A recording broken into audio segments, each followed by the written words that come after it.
Bab 974. Dirgalah pendukung kerajaan Nuala yang sesungguhnya. Reputasinya begitu terkenal hingga membuat semua musuh tidak berani mendekat. Sayangnya, Raja Bakir adalah penguasa yang tidak bijaksana sehingga membuat Dirga gugur.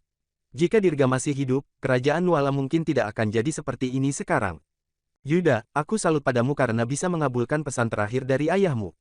Mari bersulang, kata Wira sembari tertawa sambil meminum araknya.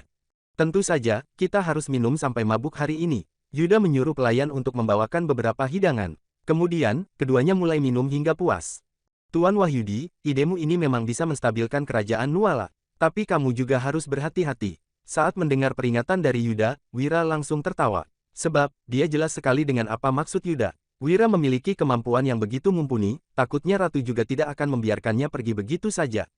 Hanya saja, Wira sudah punya rencana sendiri untuk menghadapi Ratu. Tenang saja, aku sudah pikirkan cara sebelum datang. Lagi pula, bukannya masih ada kamu, kata Wira. Ucapannya ini membuat Yuda tertawa terbahak-bahak. Hahaha, benar juga, setidaknya lebih aman dibandingkan saat Raja Bakir masih hidup. Tuan Wahyudi, keluarga Juwanto pasti tidak akan menyerah setelah dirugikan seperti ini. Bagaimana menurutmu langkah mereka selanjutnya? Wira merenung sejenak, lalu berkata dengan perlahan, dilihat dari situasinya sekarang, keluarga Juwanto nggak punya status apapun untuk merebut kekuasaan. Tapi mereka tetap saja punya kesempatan. Kesempatan itu ada di istana ini sekarang juga. Mendengar perkataan Wira, Yuda tercengang seketika. Istana, jangan-jangan. Yuda bisa langsung menebak maksud Wira. Hal ini membuatnya tersentak. Ucapan Wira menandakan bahwa keluarga Juwanto telah melakukan sesuatu pada para pejabat ataupun ratu. Apabila para pejabat melakukan provokasi dan menyebabkan kekacauan di istana, lalu menyampaikan petisi untuk mendukung penguasa baru, pada akhirnya ratu tidak akan punya pilihan lain. Sejak zaman dahulu kala, sudah ada banyak contoh di mana para pejabat memanfaatkan kewenangan mereka untuk memerintahkan para penguasa regional.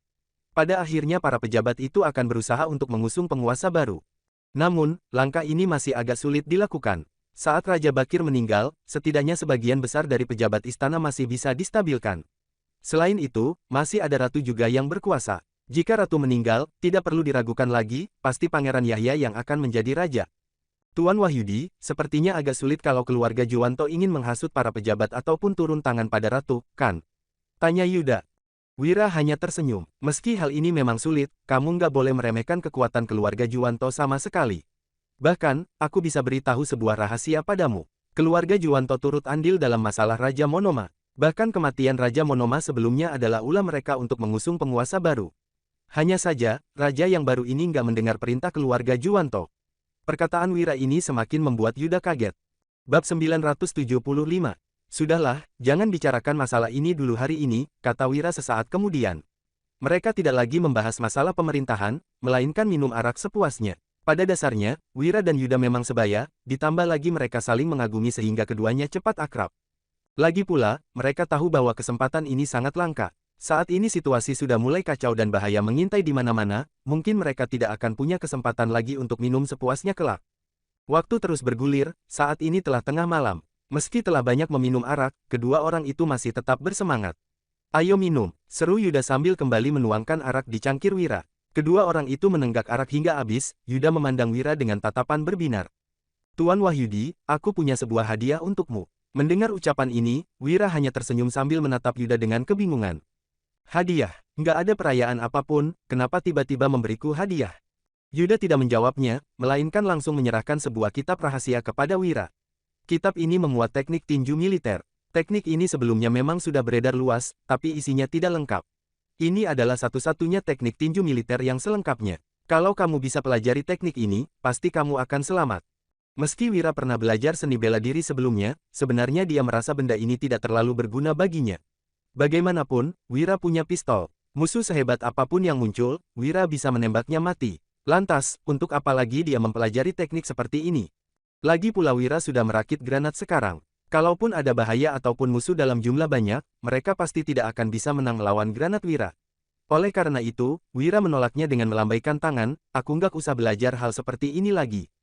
Namun, ekspresi Yuda malah tampak tak berdaya. Dia menggelengkan kepala sambil berkata, saat ini kondisi negara sedang nggak stabil. Aku juga nggak tahu bisa berapa lama lagi hidup di dunia ini. Ayahku mewariskan teknik ini padaku untuk menyuruhku meneruskannya. Tapi sekarang, aku nggak tahu harus mewariskannya kepada siapa. Tuan Wahyudi, kamu sangat berkompeten dan cerdik. Kamu adalah orang yang paling cocok untuk meneruskan teknik ini. Mohon terimalah. Melihat wajah Yuda yang serius dan tulus, Wira tidak lagi ragu-ragu. Dia mengangguk dan berkata, kalau begitu aku akan menerimanya dengan senang hati. Yuda tersenyum gembira, dia berjalan ke hadapan Wira untuk memberi hormat dan berkata, Tuan Wahyudi, perhatikan baik-baik. Usai bicara, Yuda langsung mempraktikkan gerakannya. Suara tinjuannya begitu cepat hingga menimbulkan suara deru di udara. Kecepatan pukulan Yuda sangat dahsyat, hampir dalam sekejap, dia sudah berada di depan Wira. Angin dari pukulan itu berembus, menimbulkan gejolak di udara. Wira memperhatikan gerakan Yuda dengan cermat. Hanya dengan sekali melihat, dia mampu mengingat setiap gerakan dan teknik yang dipraktikkan Yuda dalam hatinya. Setelah Yuda selesai melakukan latihan, dia mengepalkan tinjunya dan bertanya, apakah Tuan Wahyudi sudah lihat dengan jelas? Sudah jelas, jawab Wira. Yuda tersenyum, lalu berkata, kalau begitu, bisakah Tuan Wahyudi mempraktikannya sekali? Aku ingin melihat hasil belajar Tuan Wahyudi. Tentu saja, Wira mengangguk, lalu maju untuk mempraktikkan setiap gerakan yang baru saja ditunjukkan Yuda tanpa meleset sedikit pun. Dengan tatapan takjub, Yuda menganggukkan kepalanya dengan puas sambil tersenyum. Tuan Wahyudi memang hebat, kamu sudah bisa menghafalkan semua gerakannya. Teknik tinju militer warisan keluarga kami bisa kamu wariskan seterusnya, kata Yuda dengan tersenyum puas. Bab 976. Setelah berkata demikian, sorot mata Yuda tampak sangat puas. Setelah tersenyum sejenak, Wira juga merasa sangat bersyukur. Di bawah cahaya bulan, kedua orang itu berlatih teknik tinju sambil minum arak semalam. Tanpa sadar, pagi telah tiba. Pada saat ini, Sigra sedang duduk di ruang kerjanya. Setelah mengetahui hal ini, dia jadi tampak kaget. Farel memasuki ruangan tersebut dan merasa lucu saat melihat ekspresi ayahnya. Ayah, keluarga Juwanto benar-benar rugi besar kali ini. Tak disangka bibi pintar juga. Mendengar penuturan Farel, Sigra juga tersenyum sejenak. Takutnya, ini bukan ide dari bibimu. Begitu ucapan itu dilontarkan, Farel merasa bingung. Apa maksudnya? Sigra menjawab, 2 hari yang lalu, ada seseorang yang memasuki ibu kota dan bergegas ke tempat ratu. Mata-mata kita nggak melihat jelas siapa orang itu sebenarnya, tapi dia melihat orang itu berganti pakaian dan pergi ke kediaman Yuda. Farel langsung tersentak mendengar ucapan ayahnya. Ayah, maksudmu, tidak banyak orang yang bisa memasuki istana dan pergi ke kediaman Yuda di saat-saat seperti ini. Dari semua tebakannya, hanya satu orang yang paling memungkinkan melakukan semua ini. Orang itu adalah Wira. Hehe, temanmu itu benar-benar pandai strategi. Bahkan aku saja nggak kepikiran cara ini. Sigra menarik napas dalam-dalam saat mengatakan hal ini. Farel juga mengangguk menyetujuinya. Benar, cara ini memang sangat terang-terangan dan mengintimidasi, membuat orang nggak berdaya melawannya. Awalnya Farel merasa kaget karena mengira ini adalah ide ratu, tak disangka ini ternyata adalah taktik dari Wira. Pantas saja Farel merasa cara ini tidak terasa asing. Farel, menurutmu apa tujuan Wira melakukan hal ini? Jangan-jangan dia berpihak pada ratu. Sigra tidak mungkin tidak merasa waspada, Wira benar-benar terlalu pintar. Dengan strategi dan kemampuan seperti ini, bisa dibilang Wira adalah strategis paling hebat yang pernah ditemuinya. Wira selalu saja punya cara sendiri untuk menangani semua masalah dan bahaya. Orang seperti ini cukup untuk melawan puluh ribuan pasukan. Farel menggeleng dan berkata, Ayah, Wira nggak akan berpihak pada ratu. Dia pernah bilang bahwa tujuannya adalah untuk menjaga agar kerajaan Nuala tidak terjadi kekacauan besar.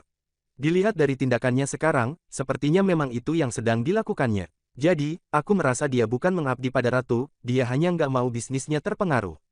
Begitu mendengar pendapat Farel, Sigra pun menarik napas dalam-dalam, dia tetap saja tidak bisa merasa tenang. Petik 2. Ayah khawatir padanya, tanya Farel ketika melihat ekspresi Sigra. Sigra pun menjawab dengan terus terang, iya, aku memang nggak tenang. Mana mungkin dia bisa tenang menghadapi orang sepintar Wira ini? Petik 2. Ayah tenang saja, Wira bukan orang yang mudah dikendalikan. Dia punya banyak pasukan sendiri. Kalaupun nggak merebut kekuasaan, sepertinya sudah cukup baginya untuk melindungi diri. Sigra mengangguk setuju pada ucapan putrinya. Hanya saja, kita tetap harus waspada dengan orang seperti ini. Bagaimanapun, dia ini sudah terlalu pintar. Apa kamu mengerti? Aku mengerti. Ayah tenang saja, aku tahu batasannya, pinta Farel untuk menenangkan hati ayahnya. Bab 977. Sigra hanya bisa tertawa menanggapinya. Hanya dia sendiri yang tahu apakah dia benar-benar bisa tenang menghadapi semua ini. Setelah selesai menangani urusan di ibu kota, sudah saatnya Wira pergi meninggalkan tempat ini.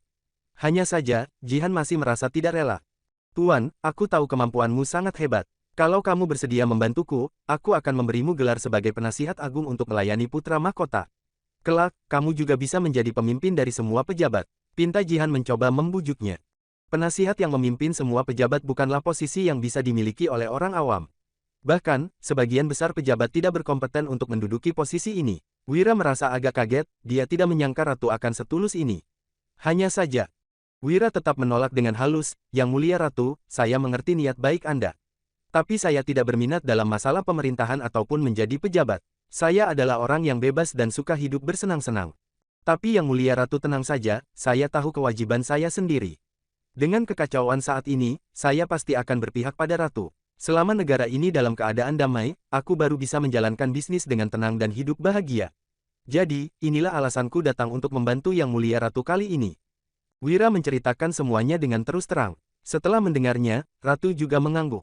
Dia bisa memahami kepribadian Wira. Bisa dilihat dari sifatnya, orang ini memang tidak suka menjadi pejabat. Sejak dia kenal dengan Wira, Wira hanya peduli dengan bagaimana dia harus berbisnis dan menghasilkan uang. Selama ini, pendirian Wira tetap tidak berubah. "Aku merasa sangat menyayangkannya. Tuan, penawaranku tetap berlaku untukmu. Kalau kamu berminat, kamu bisa mencariku kapan saja." Jihan menghela napas ringan. Berhubung Wira telah membulatkan tekadnya, Jihan juga tidak bisa menghalanginya. "Yang mulia ratu, kujamin keluarga Juwanto tidak akan melakukan apapun. Berhati-hatilah dalam pemerintahan, keselamatanmu sendiri, dan juga Raja Monoma." Setelah Wira selesai mengucapkan semua itu, Jihan pun mengangguk padanya. "Aku mengerti, akan kuantarkan kamu, Tuan." Jihan sendiri yang mengantarkan Wira keluar dari istana. Kedatangan Wira di ibu kota kali ini tidak berlangsung lama. Hanya dalam 2 hari saja dia sudah menyelesaikan semuanya. Pada saat ini, Wira menunggangi kudanya untuk kembali ke Dusun Darmadi bersama Danu. "Kak Wira, strategimu kali ini benar-benar hebat. Hanya saja, apakah keluarga Juwanto akan tahu bahwa ini adalah idemu?" Danu hanya mengkhawatirkan keluarga Juwanto akan mencelakai Wira jika mengetahui hal ini. Keluarga Juwanto bukanlah keluarga biasa.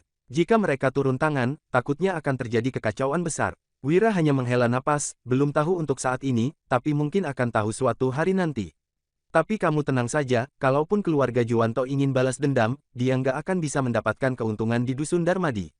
"Hehe, Kak Wira, apakah kakak akan menikah sepulangnya nanti?" tanya Danu tiba-tiba saat terpikirkan akan hal ini. Wira telah membuat Dusun Darmadi menjadi benteng yang kuat. Jika keluarga Juwanto berani datang mencari gara-gara, Wira akan membuat mereka menyesali perbuatannya.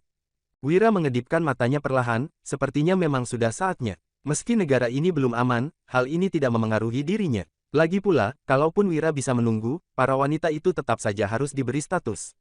Dunia zaman ini berbeda dengan zaman modern, Wira harus lebih memperhatikan para wanita itu.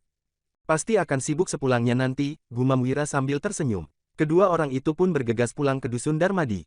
Bab 978.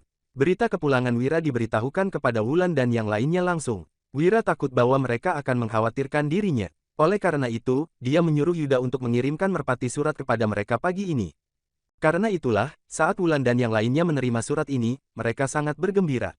Ditambah lagi dengan kejadian dalam 2 hari belakangan ini, mereka menjadi semakin tidak tenang. "Suamiku sudah mau pulang, kalian berdua sudah mau menikah. Sepertinya kalian juga sudah nggak sabar, kan?"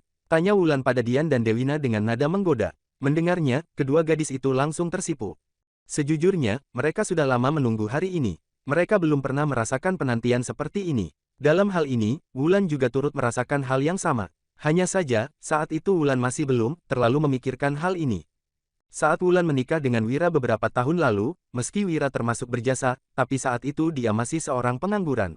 Wulan merasa sangat gelisah saat menikah dengannya. Namun, kini, sifat Wira telah berubah. Wulan benar-benar menyukai sifatnya yang sekarang. Meski mereka telah menikah, jika Wira mengatakan ingin menikahinya lagi, Wulan tetap akan merasa terharu dan penuh harap. Seisi Dusun Darmadi dihias dengan berbagai dekorasi yang meriah. Bagaimanapun, Wira pernah mengatakan akan langsung menikah setelah pulang nanti. Kini Wira sudah dalam perjalanan pulang, tentunya semua orang di Dusun Darmadi mulai sibuk mempersiapkan hal ini. Setelah dihias dengan meriah, Wira sendiri bahkan terkejut melihat pemandangan ini saat tiba di Dusun Darmadi.